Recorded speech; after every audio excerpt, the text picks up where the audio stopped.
नमस्ते दोस्तों, welcome back to my channel every corner of world. अगर आप वियतनाम ट्रिप प्लान कर रहे हो तो ये वीडियो बिल्कुल आप ही के लिए है। आज हम बात करेंगे उन सब इम्पोर्टेंट चीज़ों के बारे में जो आपकी वियतनाम ट्रिप के लिए बिल्कुल याद रखना ज़रूरी है। From the things you need to pack, कुछ अमेजिंग हैक्स एंड वो छोटे छोटे चीज़ें जो बेसिकली हमारी कोई भी ट्रिप को बिगाड़ भी सकते या संवार भी सकते हैं। So if you need a hassle free fun filled Vietnam trip, grab a pen and paper and let's start. Vietnam एक ऐसी अमेजिंग डेस्टिनेशन है ना जो हर किसी के बकेट लिस्ट में है। बट क्या आपको पता है कि वियतनाम में एंट्री लेने के लिए कुछ डॉक्यूमेंट बहुत ज़रूरी होती है जिसके बिना बेसिकली आप वियतनाम में एंट्री नहीं ले सकते हैं। तो किस तरह के डॉक्यूमेंट हमें बेसिकली चाहिए to plan my Vietnam trip, और सम इम्पॉर्टेंट एप्स जो बेसिकली आपकी वियतनाम ट्रिप को बहुत स्मूथ बनाएगा, बिकॉज वहाँ पे मोस्ट ऑफ द लोग 99% लोगों को इंग्लिश नहीं आती है, या फिर कुछ ऐसी इम्पॉर्टेंट हैक्स जो आपकी ट्रिप को बहुत सुंदर, मक्खन की तरह सुंदर बना सकते हैं। तो stay tune till the end, because मैं अपनी प्रो टिप्स भी आपको देने वाली हूँ मेरी पर्सनल एक्सपीरियंस की बेसिस पे, जो आपकी ट्रिप को ना बहुत बहुत अमेजिंग बनाएगी। सबसे पहले बात करते हैं डॉक्यूमेंट्स के बारे में, क्योंकि एक ऐसा चीज़ है जिसके बिना अगर जो अधूरी रह गए तो आप एयरपोर्ट से आगे जा नहीं पाओगे। पासपोर्ट की बात करें तो वियतनाम में एंट्री के लिए 6 मंथ की पासपोर्ट वैलिडिटी होना बहुत ज़रूरी है। वैसे सुनने में बहुत छोटा सा लगते हैं, बट मैं खुद बहुत बड़ी प्रॉब्लम में फंसी थी मेरी इंडोनेशिया वीज़ा को लेके। तो अगर आपकी वैलिडिटी आप ज़रूर चेक कर लेना कि 6 मंथ्स की वैलिड है कि नहीं। रिटर्न के बाद भी वो बहुत इंपॉर्टेंट चीज़ है, वो बहुत इंपॉर्टेंट पैरामीटर है, तो वो याद ज़रूर कर लेना और पासपोर्ट को ज़रूर देख लेना कि वो उसका वैलिडिटी 6 मंथ तक है कि नहीं, क्योंकि that is very important point. Second, अगर बात करें तो वीज़ा की बात करते हैं। मैं यहाँ पर डिस्क्रिप्शन में जो इम्पॉर्टेंट वीज़ा है जहाँ से आप खुद भी ई वीज़ा अप्लाई कर सकते हो if you are in India, उनका लिंक डाल दूंगी। वो वियतनाम का ही है, डायरेक्ट एम्बेसी का। वहाँ पर जाके आप चेक कर लेना कि क्या क्या डॉक्यूमेंट बेसिकली आपको अपलोड करना पड़ेगा। फोटोग्राफ की साइज़ क्या होना चाहिए, दैट इज़ वेरी इंपॉर्टेंट, क्योंकि हर कंट्री का वीज़ा का फोटोग्राफ अलग तरीके का होता है। ये ज़रूर देख लेना और वहाँ पर अप्लाई कर देना, क्योंकि दैट इज़ वेरी इंपॉर्टेंट। तो डिस्क्रिप्शन में ज़रूर जाना और वियतनाम की वीज़ा के लिए अप्लाई कर लेना। वहाँ से आप पढ़ लेना क्या क्या चीज़ें चाहिए होते हैं। वीज़ा आपकी ईमेल पे आएगा। वीज़ा आते ही उसका प्रिंट आउट ज़रूर ले लीजिएगा, क्योंकि इमिग्रेशन में वो चेक करते हैं। तो ये इम्पॉर्टेंट स्टेप है। वीज़ा की तैयारी कर लेना, वीज़ा के लिए क्या क्या डॉक्यूमेंट चाहिए होते हैं, पिक्चर्स क्या चाहिए होते हैं, एंड बाद में ईमेल से उसका प्रिंट आउट लेके आप रख लेना, क्योंकि that is also important. Third point is medical insurance, because travel insurance लेना बहुत ज़रूरी है। वियतनाम एक ऐसी जगह है जहाँ पर जाने के बाद क्या पता है कि आपको वेदर सूट ना करे, आप थोड़ा सा बीमार हो जाओ, कुछ हो जाए, इसलिए ट्रैवल इंश्योरेंस लेना बहुत इम्पॉर्टेंट बात है। सो मेक श्योर कि आप अच्छे से देख लेना। बहुत सारे ट्रैवल इंश्योरेंस होते हैं। मैं वैसे खुद रिलायंस का लिया था, इसके पहले मैं कहीं गई थी तो वहाँ पर रेलिगियर का लिया था। मैक्स का है, बहुत सारे हैं ऑप्शंस, तो आप देख लेना और आप एज पर योर चॉइस आप चूज़ कर लेना, लेकिन दिस इज़ मैंडेटरी। आजकल डिजिटल के ज़माना है, लेकिन मैं रिक्वेस्ट करूँगी कि जो ट्रैवल का फ़्लाइट टिकट है और जो होटल बुकिंग है उसका प्रिंट आउट आप ज़रूर ले लीजिए। मैं खुद फंसी थी, क्योंकि मेरी इंटरनल मैंने फ़्लाइट लिया था हो ची मिन टू दानांग, और मेरा फ़्लाइट लास्ट मिनट में पोस्टपोन हो गया था। तो अब जो मेरे पास वहाँ पर ईमेल आ रहा था वो मैं एक्सेस नहीं कर पा रही थी due two of network bandwidth की वजह से। थैंक गॉड कि मेरे पास पहले से मेरा प्रिंट आउट था। मैं जब एयरपोर्ट में पहुंची दूसरे दिन मेरे पास टोटल मैसेज आ गया था कि आपका पोस्टपोन हो गया नेक्स्ट डे मॉर्निंग के लिए। जब मैं पहुंची मैंने वो प्रिंट आउट दिखाई और उसके बेसिस पे उन्होंने मुझे फिजिकल कॉपी दूसरे दिन का जो था वो मुझे उन्होंने इशू किए। तो ये बहुत इंपॉर्टेंट चीज़ है, तो ज़रूर प्रिंट फ्लाइट टिकट्स और होटल का बुकिंग का कॉपी आप अपने पास रख लेना एज अ प्रिंट आउट, क्या पता कि कभी काम आ जाए। मनी मनी मनी, वियतनाम में मनी मैटर्स तो ज़रूर है। कोई कहते इसको चीप कंट्री, कोई कहते इसको not so cheap bro kind of country. तो एनीवे, मैं आप लोगों को कुछ पर्सनल एक्सपीरियंस एडवाइस देना चाहूँगी।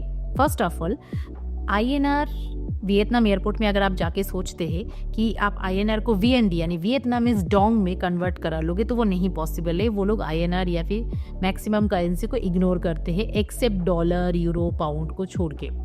तो अगर आप इंडिया से ट्रैवल कर रहे हो, मेरा सजेशन ये रहेगा कि आप डॉलर पहले ले लो, और वहाँ पर वियतनाम में पहुँचने के बाद एयरपोर्ट में ही बहुत अच्छा करेंसी क्या प्राइस देते हैं, देख लेना कि ऊपर लिखा हुआ है 0 ट्रांजैक्शन फ़ी। वहाँ पर जाके आप डॉलर को VND में कन्वर्ट करा लो, तो वो बहुत अच्छा रेट मिलता है।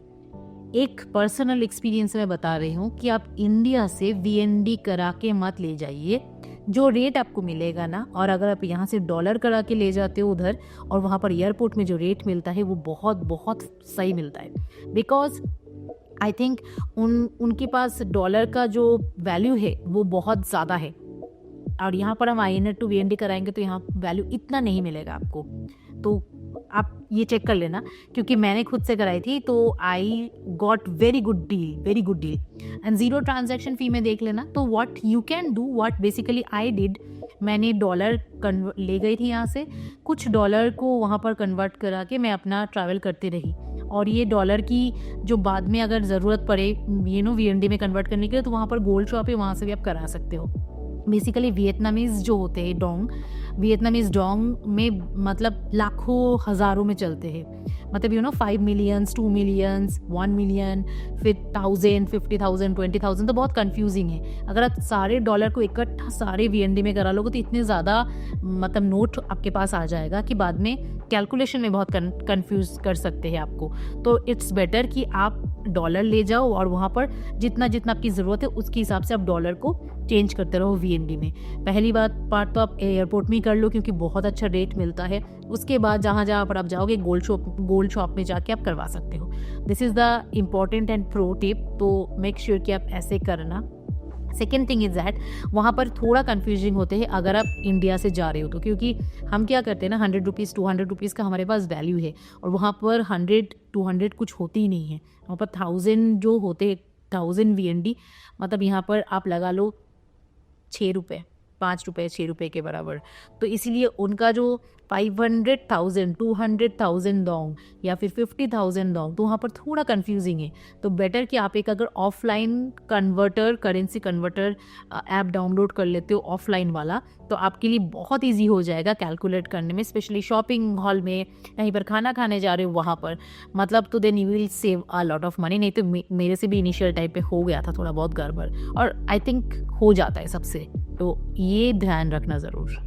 अपनी ATM कार्ड को आप इंटरनेशनली इनेबल कर देना, क्योंकि वहाँ पर अगर आपको ATM की ज़रूरत पड़े तो आप वहाँ से कर सकते हो। और आपके बैंक को भी पहले से ही बता के रखना कि हाँ आप जा रहे हो बाहर, ताकि कोई फ्रॉड कुछ ट्रिगर ना हो जाए। तो मेक श्योर कि ये सब चीज़ें अगर आप फॉलो करते हो ना, और ये मनी वाला गेम अगर सॉर्ट हो जाता है ना, स्पेशली कैलकुलेशन वाला पार्ट, तो आपकी वियतनाम ट्रिप बहुत सही रहेगा, frankly speaking. Now the important part, health and safety. Vietnam is a tropical country, तो वहाँ पर जाने के बाद हो सकता है कि आपको हेल्थ इश्यूज़ कुछ आए, स्पेशली पानी का चेंजेस, वहाँ पर मॉस्किटो ज़्यादा होते हैं तो वहाँ पर वेदर भी कुछ थोड़ा सा कभी कभी होता है कि आप बीमार पड़ गए, specially if you are planning to travel Ho Chi Minh to Hanoi, और हनोई टू हो ची मिन, बीच में अगर होए में रुके आपने, दनांग में रुके आपने, तो हो सकता है कि ट्रॉपिकल कंट्री एंड अलग अलग जगह का अलग अलग वेदर के वजह से आप बीमार पड़ सकते हो। तो ये कुछ टिप्स आप ज़रूर याद रखना। अपने साथ मेडिसिन तो ज़रूर ले जाना, और छोटा सा फर्स्ट एड बॉक्स ज़रूर कैरी कर लेना, जिसमें मस्किटो रेपेलेंट हो गया और पेन किलर हो गया। एंड ऑब्वियसली वहाँ पर पानी अलग है, तो इसलिए आप ORS ले जा सकते हो, ताकि वहाँ पर पानी में बॉटल में आप डालो तो आप डिहाइड्रेट फील ना करो बेसिकली, क्योंकि वहाँ का पानी थोड़ा अलग है। और मुझे इनिशियल टाइम में 1-2 दिन थोड़ा एडजस्ट करने में टाइम लगा था, स्पेशली वहाँ पर इतना कॉफ़ी मैंने पी लिया था, and then there are a lot of other drinks because Vietnam is like a foodies paradise, वहाँ पर बान मी और फो, ये सब स्ट्रीट साइड का फूड तो आप ज़रूर ट्राई करेंगे, है ना। तो इसीलिए फर्स्ट एड और मेडिसिन ज़रूर कैरी कर लेना, that is very much important. Next, hat carry कर लेना, सनस्क्रीन ज़रूर कैरी कर लेना, क्योंकि वहाँ पर हर जगह का अलग अलग क्लाइमेट वाइज वेदर होते हैं, और सनस्क्रीन के बिना तो निकलना बहुत गलत बात हो जाती है। बिकॉज मैं किया था, मैंने जब आई थिंक हनोई में थी, मैंने इंपीरियल सिटाडेल देखने चले गई थी और मेरे यहाँ पर जलना स्टार्ट हो गया था because I applied sunscreen morning में, बट 5 घंटे तक मैंने अप्लाई नहीं किया था, तो यहाँ पर लिटरली जल रहे थे। तो डेफिनेटली हैट और सनस्क्रीन ज़रूर ले जाना। अपना बॉटल खुद से कैरी कर लेना, तो उसमें आप वाटर भर के फिर उसमें ORS वगैरह डाल के या फिर मिनरल वाटर आप खरीद के लेके कर सकते हैं। बिकॉज ऑब्वियसली कहीं पर भी अगर हम जाते हैं तो water is the primary thing जिससे सबसे ज़्यादा बीमार ही फैल सकते हैं। तो मेक श्योर ये सब चीज़ों का आप ध्यान रखिए और अपनी ट्रिप को बहुत अच्छे से एंजॉय करें। Now we would like to talk about apps and gadgets, क्योंकि आज के दिन में ना इतना डिजिटल हो गया है और इतना सारे ऐप्स आ चुका है जो हमारी ट्रिप को बहुत बेहतरीन बनाते हैं। तो चलिए बात करते हैं कुछ ऐसे इंपॉर्टेंट ऐप्स और गैजेट्स के बारे में जो आपकी वियतनाम ट्रिप को बहुत सुंदर बना सकता है। First I would like to talk about Grab app. Grab is something like Uber but बहुत फास्ट है वियतनाम में।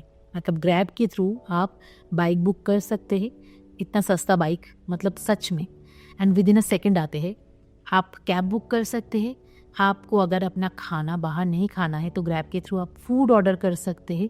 तो you can order, you can book anything and everything by grab. Is very important.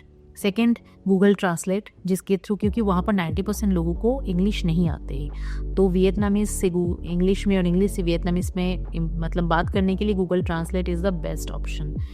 Third, Google lens. मैं shopping mall में जाके भी देखी थी, वहाँ पर वियतनामीज में लिखा हुआ है सारी चीज़ें। जो मुझे लेना था मुझे समझ में नहीं आ रहा था कि shall I go ahead with this product or not. Google lens एक ऐसा चीज़ है जो आपका पूरा काम को हैसल फ्री कर लेगा। और आप अगर गूगल लेंस ऑफलाइन कर लेना, मैंने ऑनलाइन करी थी, एक दो जगह पे कनेक्शन आने में थोड़ा दिक्कत आ गया था। अगर उसके थ्रू आप प्रोडक्ट को देखते हो ना तो इतनी ईजीली वो इंग्लिश में ट्रांसलेट कर लेते हैं कि आपको मतलब मक्खन जैसा मतलब कुछ प्रॉब्लम ही नहीं होगा। तो गूगल लेंस तो ज़रूर डाउनलोड कर लेना। वियतनाम में बहुत सारे जगह में ना थोड़ा सा ऐसे प्लग पॉइंट का प्रॉब्लम है, तो इसीलिए इंटरनेशनल ट्रैवल अडेप्टर ज़रूर कैरी करना। मैं यहाँ पर लिंक दे दूँगी, आप चेक कर सकते हो, जो मैं लेके गई थी, बहुत सस्ता था।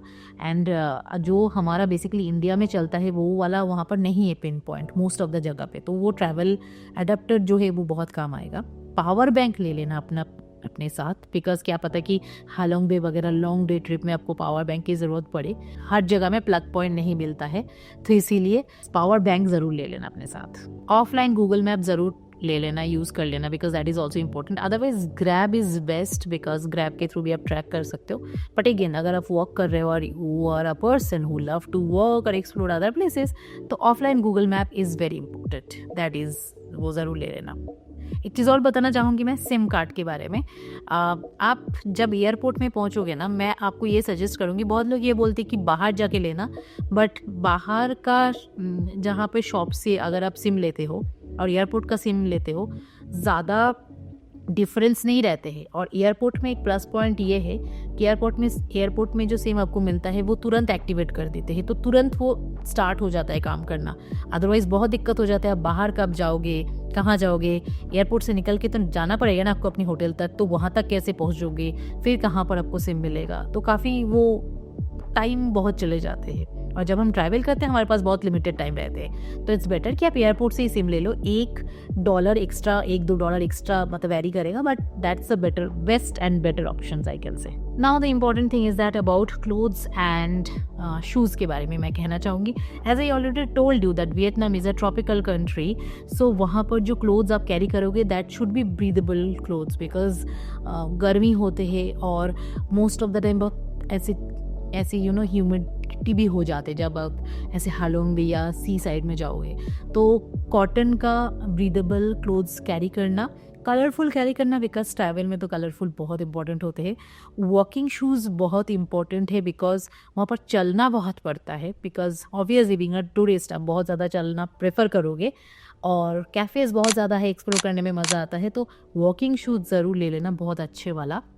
सेकेंड थिंग इज़ दैट कि अम्ब्रेला ले लेना, क्योंकि मेरे साथ ये हुआ था, मैं जब हो ची मिन में थी इट वॉज ड्राई, बट जब मैं होए में पहुंची it was so windy and इतना रेनिंग हो रहा था। And then when I reach to Hoi An इतना रेनिंग था कि I had to buy one poncho. So इसीलिए आइदर पोंचो या फिर अम्ब्रेला आप ज़रूर ले लेना। ट्रैवल टॉल ले लेना बिकॉज वो ऑल्सो इम्पॉर्टेंट है, और कहाँ से आप वहाँ कैरी करोगे तो अपना खुद का पर्सनल हाइजीन के लिए इम्पॉर्टेंट है। ऑल्सो अगर आप स्विमिंग में बिलीव करते, because there are lot of places you can go for the swimming and all, तो you just carry your own swimsuit and everything। ये कुछ बेसिक इंपॉर्टेंट टिप्स है जो अगर आप फॉलो करते हो तो आपका ट्रिप बहुत सही रहेगा। वैसे तो सुनने में बहुत बेसिक लग रहा है, बट हाँ हम भूल जाते हैं। एक और इम्पॉर्टेंट चीज़ मुझे याद आ गया, देखा, सनग्लास ज़रूर कैरी करना, बिकॉज वहाँ पर कहीं का बहुत कड़क वाला धूप आते हैं। तो ये सारे बेसिक चीज़ें ही ये कैरी अगर आप याद रखेंगे और इसको नोट डाउन करेंगे, इसको फॉलो करेंगे, तो आपकी ट्रिप बहुत सही रहेगा। Now talking to the bonus point, यानी travellers hacks, pro tips. Vietnam is a very very friendly country, people are very nice there, बहुत ही मतलब फ्रेंडली है। स्पेशली कुछ जगह पे मुझे इतना अच्छा फ्रेंडली सपोर्ट मिला, मतलब can't thank enough that way. But कुछ चीज़ें हैं जो आपको याद रखना चाहिए, जैसे वो अपनी रिलीजन को और वहाँ पर अपने टेम्पल्स को बहुत मानते हैं। तो when you enter any temple तो वहाँ पर शॉर्ट्स अलाउड नहीं है। और मैं ये कहना चाहूँगी कि कहीं पर आप जाते हैं तो आप उसको जानना भी चाहते हैं, उनके कल्चर्स को, है ना। तो ये याद रखिएगा कि वहाँ पर जब आप टेम्पल्स की प्लान कर रहे हो ट्रैवल करने के लिए, तो shorts are not allowed. Just respect their culture, shorts are not allowed and you are good to go. थोड़ा लोकल का जो एटिकेट है जो उसको थोड़ा रेस्पेक्ट कीजिएगा जब आप कहीं पर जाते हो। कुछ एक दो मैं चाहूँगी कि आप एक दो वर्ड सीख लो, वो बहुत खुश हो जाते हैं। जैसे सिन चाओ मतलब हाय, कम ऑन मतलब थैंक यू। तो ये सब छोटे छोटे वर्ड है जो अगर आप बोलोगे ना जब आप ट्रैवल कर रहे हो, तो मतलब लोकल के साथ जो इंटरेक्शन होते हैं वो मोमेंट ही चेंज हो जाते हैं। जब आप उनको थैंक यू ना बोल के बोलते हो कम ऑन और सिन चाओ, तो उस पर उनको बहुत अच्छा लगता है। तो ये एक दो वर्ड आप सीख के जाना, that's a pro tip. Also embassy contact details आप रख लेना, बाई चांस कभी ज़रूरत पड़े इमरजेंसी कॉन्टैक्ट डिटेल ज़रूर रख लेना, वो भी इम्पोर्टेंट है। कुछ मस्ट सी प्लेसेस है, जैसे हो ची मिन सिटी हो गया, सापा हो गया, हालोंग बे हो गया, निन बिन हो गया, ये अपने आइटनरी में ज़रूर शामिल करें। बाना हिल ज़रूर देखना। बाना हिल में जो वो गोल्डन हाइल्ड है, वैसे तो बहुत लोग बोलते हैं कि वो बहुत क्राउडेड होते हैं एंड बहुत टूरिस्टी होते हैं, बट बहुत अलग ही लेवल का फन होता है वहाँ पर जाने के बाद। I have been there and I really love the place, and if I go again or if I visit again Vietnam, तो मैं दोबारा ज़रूर जाना चाहूँगी, बिकॉज टूरिस्ट है लेकिन इतना सही है ना, जैसा लगता है कि आप फेरी टेल दुनिया में आ चुके हो। तो एक दो टूरिस्ट स्पॉट करना तो बनता है, बिकॉज डेफिनेटली अगर हम कोई चीज़ फर्स्ट टाइम एक्सपीरियंस करते हैं तो हमें बहुत अच्छा लगता है वो चीज़ करने में, फॉर श्योर। तो दोस्तों ये था मेरा कंप्लीट चेकलिस्ट, जो मुझे लगता है कि आपके ट्रिप को बहुत ही हैसल फ्री, स्मूथ और मेमोरेबल बनाएंगे। अगर आपको लगता है कि ये वीडियो काफ़ी अच्छा है तो अपने दोस्तों से ज़रूर शेयर कीजिएगा। लाइक, शेयर एंड सब्सक्राइब के बिना तो मैं कुछ भी नहीं हूँ, आप लोगों के प्यार के बिना। तो do like, share and subscribe, hit the bell icon, ताकि आपको नोटिफिकेशन मिलते रहे। वियतनाम के ऊपर और भी बहुत सारा वीडियोस आने वाला है, because I did a long trip to Vietnam, और मैंने सोलो किया था। तो जितना मेरे एक्सपीरियंसेस है वो मैं सारे शेयर करूँगी with all the places to visit, where you can stay, where you can eat, what to do, कहाँ से आपको चीप चीज़ें मिल सकता है, shoppings, reasonable things and everything I am going to share in my next videos. मैं एक series बना रही हूँ वियतनाम का, तो अगर नोटिफिकेशन आपकी ऑन रहेगा ना तो आपको सारी इन्फॉर्मेशन आते रहेंगे और आप अपनी ट्रिप को उस तरह से प्लान कर सकते हो। आई होप कि आपने ये एंजॉय किया, आपको अच्छा लगा ये वीडियो, एंड नेक्स्ट वीडियो में आपसे जल्दी मिलती हूँ। तब तक के लिए happy dream, happy exploring, and don't forget to comment, like and share.